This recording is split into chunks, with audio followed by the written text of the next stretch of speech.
frekuensi 5G ini tuh berbahaya nggak sih? Ada sebuah berita kan yang menuliskan bahwa banyak burung-burung itu mati karena terkena pancaran dari percobaan frekuensi 5G ini. Assalamualaikum, halo teman-teman, ketemu lagi bareng Mas Andi. Dan iya, gimana kabar kalian? Semoga baik-baik aja ya.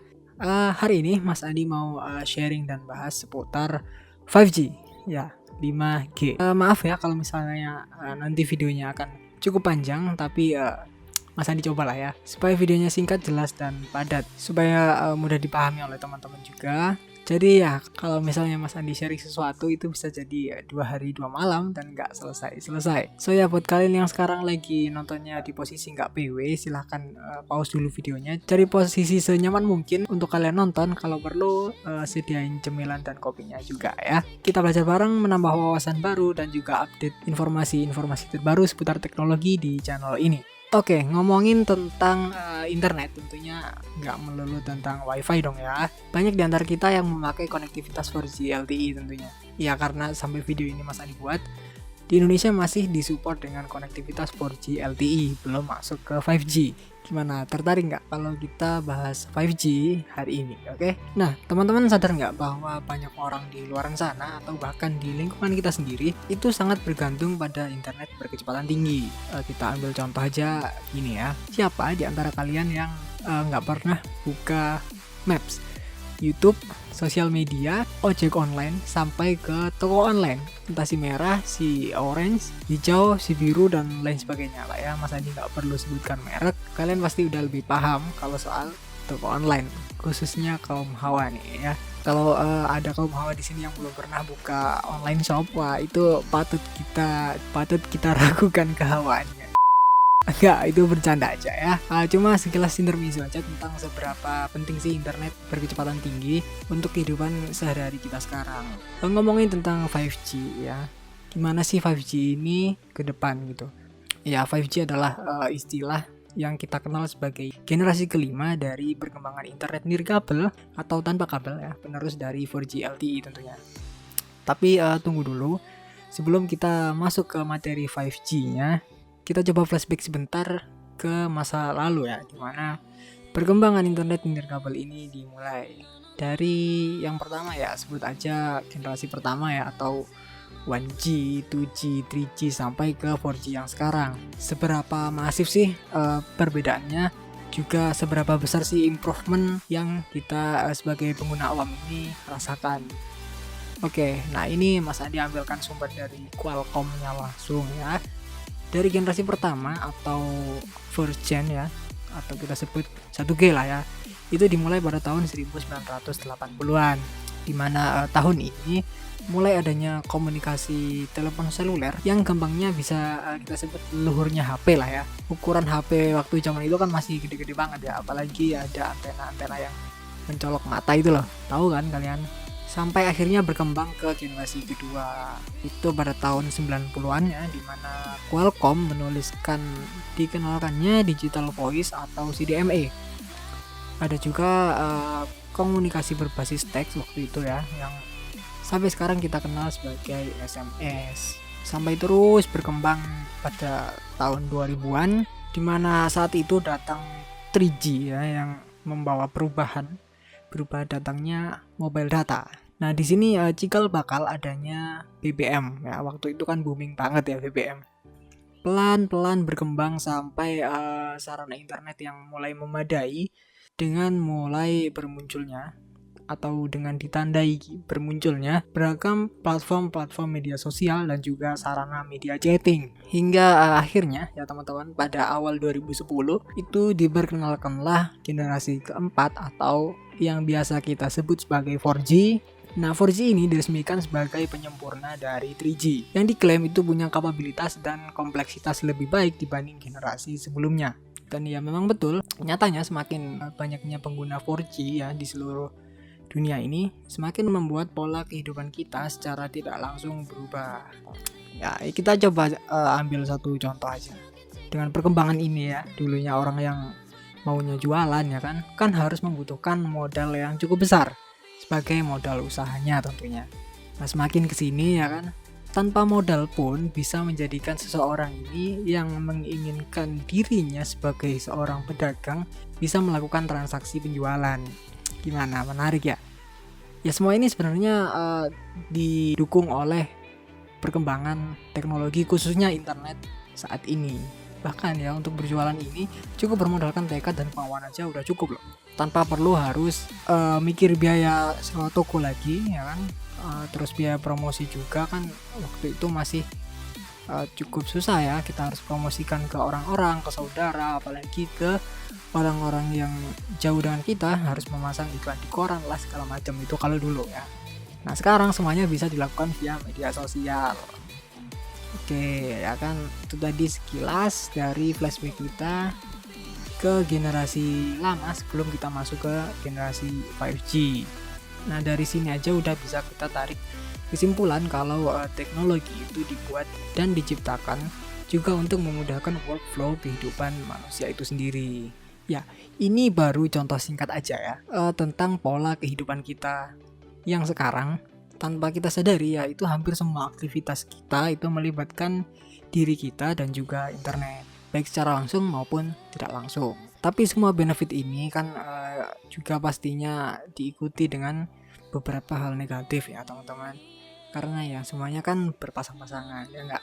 Semakin kesini semakin banyak oknum-oknum atau pihak tertentu yang memanfaatkan internet cepat ini untuk mengambil keuntungan mereka pribadi. Sebenarnya banyak sekali klasternya, tapi Mas Andi di sini ambilkan satu contoh aja. Misalnya kejahatan cyber ya kan. Yang dulunya misalnya kita nabung melalui konvensional kan, kalau sekarang kan semuanya bisa disimpan di e-wallet ya kan, internet banking sekarang udah ada. Nah secara nggak langsung dengan bermunculannya inovasi-inovasi baru ini juga memberikan peluang bagi oknum-oknum atau pihak-pihak tertentu tadi untuk melancarkan aksinya. Cuma ya semakin kesini kita juga nggak boleh kalah dengan mereka ya, bertindak cerdas dalam menyikapi suatu persoalan sekarang malah udah nggak cukup. Semakin kesini kita juga harus cerdas dalam bertindak, berperilaku, dan bahkan dalam setiap pengambilan keputusan kita apapun itu yang berhubungan dengan dunia digital tentunya ya. Nah dengan datangnya 5G ini akan banyak sekali perubahan-perubahan di lingkungan kita. Nah apa aja perubahan-perubahan itu Mas Andi akan jabarkan pelan-pelan ya. Semoga teman-teman semuanya nggak ngantuk dan masih semangat. Oke, Mas Andi akan jelaskan secara teoritis ya, karena kalau dari hal teknis itu sepertinya sudah bukan bidang dari Mas Andi. Takutnya nanti salah persepsi dan salah penyampaian ya. Misalnya aja begini, dari awal 5G ini dikembangkan itu sudah ada pertanyaan dan beberapa perdebatan. Salah satunya adalah tentang frekuensi 5G ini. Frekuensi 5G ini tuh berbahaya nggak sih? Ada sebuah berita kan yang menuliskan bahwa banyak burung-burung itu mati karena terkena pancaran dari percobaan frekuensi 5G ini. Nah sebenarnya ada beberapa jawaban yang bisa menjawab pertanyaan ini. Kalau dari Mas Andi pribadi ya, kita coba jawab menggunakan logika aja. Logika termudah untuk menjawab salah satu pertanyaan ini adalah 5G kan sekarang udah diuji cobakan di beberapa negara dan malah udah dipakai oleh beberapa negara ya. Misalnya aja Jepang ya kan, Korea Selatan, Arab Saudi udah pakai juga. Di ASEAN kalau nggak salah Filipina udah, Amerika Serikat dan beberapa negara di Eropa. Kalau memang 5G itu berbahaya ya kan, secara logika kan nggak mungkin gitu loh negara-negara besar seperti Jepang, Korea Selatan, lalu Amerika dan negara-negara lain tadi mau menerima standar yang sudah ditentukan oleh Qualcomm untuk penggunaan frekuensi dari 5G ini. Apalagi kalau memang 5G ini bermasalah untuk kesehatan, baik itu manusia itu sendiri dan juga makhluk hidup di sekitar. Logikanya seperti itu gampangnya ya. Dan kalau Mas Andi boleh menyinggung hal teknis sedikit, pada dasarnya 5G ini juga dibentuk dan dibuat dan diadakan ya saat ini itu basicnya mengambil dari 4G. Begitupun 4G itu mengambil basic dari 3G, 3G mengambil dari 2G, dan itu terus dikembangkan. Jadi otomatis frekuensi yang dipakai pada 5G kali ini itu masih sama dengan 4G sebelumnya.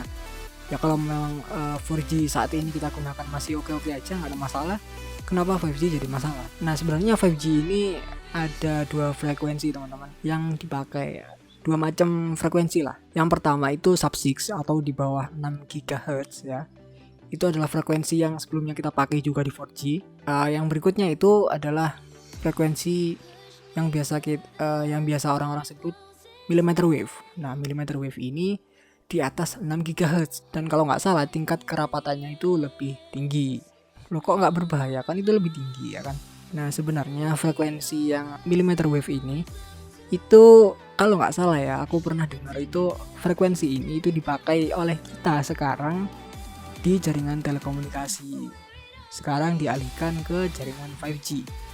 Tapi kalau untuk Asia kayaknya sih pakainya yang di bawah 6 GHz atau sub-6 ya.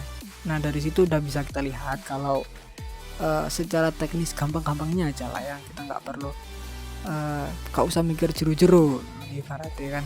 Baru kita lihat sekilas aja udah penjelasan itu udah cukup untuk membantah stigma kalau 5G itu berbahaya. Nah, biasanya juga ada beberapa hal yang cukup mengganggu telinga ya untuk kalian yang mengikuti perkembangan teknologi ini. Dari pertanyaan yang pertama tadi biasanya menyambung ke pertanyaan yang kedua ini. Kalau 4G aja masih lambat, kenapa harus buru-buru naik ke 5G ya kan? Nah, Mas Andi juga yakin teman-teman di rumah pasti merasakan kalau 4G khususnya di Indonesia ini masih belum maksimal. Karena di beberapa tempat meskipun kita bisa mendapatkan sinyal 4G ya, tapi kadang-kadang speed dari internet yang kita gunakan itu nggak jalan sama sekali, ya nggak? Takutnya kan ketika 5G baru datang nantinya ya, implementasi di negara kita bisa dibilang kurang maksimal seperti 4G sekarang. Nah, untuk menjawab hal ini sebenarnya ada dua alasan teman-teman kenapa jangankan 5G nantinya ya, 4G sendiri yang sekarang kita gunakan sehari-hari masih belum maksimal karena yang pertama adalah dari faktor geografi. Ya, dari faktor geografi ini kita sendiri kan waktu SMP SD bahkan ya pernah diajari bahwa Indonesia ini terdiri dari 17.500 pulau ya, kurang lebih. Hal ini otomatis membuat koneksi antar pulau di Indonesia itu akan sedikit merepotkan khususnya bagi operator seluler yang menyebarkan jaringan 4G, apalagi 5G nantinya. Dari pulau A, pulau B, pulau C, belum lagi kan di antara banyak pulau itu sebagian besar kondisi daratan Indonesia itu kan banyak pegunungan kan. Otomatis pembangunan infrastruktur untuk 4G ini akan cukup memakan waktu dibanding dengan negara-negara lain. So wajar kalau misalnya 4G di Indonesia butuh waktu yang sedikit lebih lama untuk menyetarakan kualitasnya. Begitu juga untuk 5G nantinya. Itu tadi alasan yang pertama. Yang kedua adalah penduduk.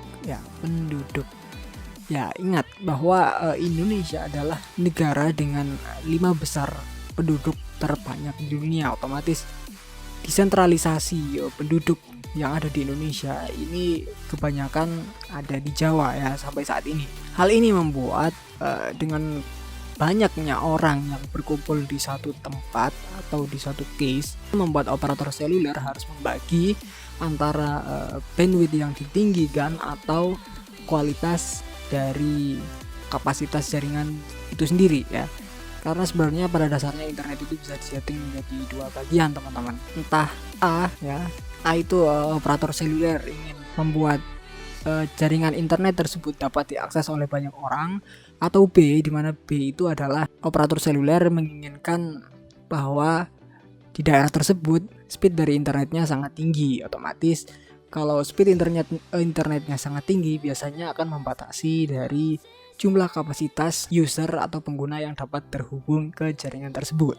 Nah, lantas kembali lagi ke pertanyaan yang pertama tadi. Kalau 5G aja masih lambat, kenapa buru-buru ke 5G? Ya, pertanyaan ini jawabannya akan sangat panjang sekali ya. Tadi udah dijawab sebagian, tapi jawaban utamanya adalah standar, teman-teman. Standar akan berubah ya. Kenapa Mas Andi bilang seperti itu? Karena ya kita flashback dulu ke generasi 2G dulu, 3G sampai 4G yang sekarang. Dulu orang banyak menyepelekan bahwa nanti aja lah 3G ya kan, 2G masih oke. Lama-lama naik ke 3G juga. Begitu juga dari 3G ke 4G. Banyak orang yang ngapain naik ke 4G, 3G aja masih oke gitu kan. Sekarang ujung-ujungnya mereka juga naik ke 4G. Dan hal ini juga bisa terjadi di generasi 5G yang akan datang di Indonesia beberapa tahun lagi. Nah, hal ini bisa teman-teman sebut sebagai domino effect ya. Tahu kan permainan domino ya kan? Kalau digerakkan satu, yang lain kan pasti ikut bergerak. Kalau dipengaruhi satu, maka yang lain juga akan terpengaruh. Jadi ya harapannya sih yang pasti 5G cepat datang di Indonesia ya, supaya standar ini juga berubah. Kalau standar lambatnya sekarang internet itu berapa, nanti di 5G juga akan naik harapannya. Kalau misalnya 3G dulu speed kita bisa dapat di ratusan kilobyte per second, di 4G ini kan lambatnya speed internet kita bisa jadi di 1 atau sampai ke 3 megabyte per second. Itu dari kecepatan di rumah Mas Andi sendiri ya. Nah, harapannya kalau 5G memang sudah ada ya, semoga bisa 4 atau 5 kali lipat lebih cepat. Bahkan kalau bisa 10 kali lipat lebih cepat itu bagus. Nah, itu tadi baru permulaan ya, pembukaan kita pembahasan tentang 5G teman-teman. Sedikit flashback ke masa lalu dan sebenarnya masih banyak yang bisa dibicarakan tentang 5G ini ya. Entah itu potensi 5G ini ke depan di Indonesia bagaimana, kapan implementasi 5G ini bisa datang ke Indonesia, lalu apa aja sih yang perlu kita siapkan ketika 5G ini datang, atau bahkan mungkin apa yang perlu kita siapkan sekarang sebelum 5G ini datang ke Indonesia. Masih banyak kan yang bisa kita bahas, tapi untuk video kali ini kayaknya cukup segini dulu karena ini udah terlalu panjang ya. Nanti takutnya kalian gak nyaman nonton videonya. Yang penting harapannya video ini dapat menginspirasi teman-teman, dapat menambahkan wawasan baru ke teman-teman. Kita lanjutkan minggu depan pembahasan tentang 5G ini. Terima kasih untuk kalian yang udah nonton sampai akhir. Share video ini ke teman-teman kalian. Jangan lupa klik like buttonnya kalau kalian merasa video ini bermanfaat. Subscribe juga sebagai bentuk dukungan kalian terhadap Mas Andi. Dan juga jangan lupa aktifkan lonceng notifikasinya supaya kalian tahu kalau Mas Andi upload video baru. Mas Andi pamit undur diri. Wassalamualaikum warahmatullahi wabarakatuh.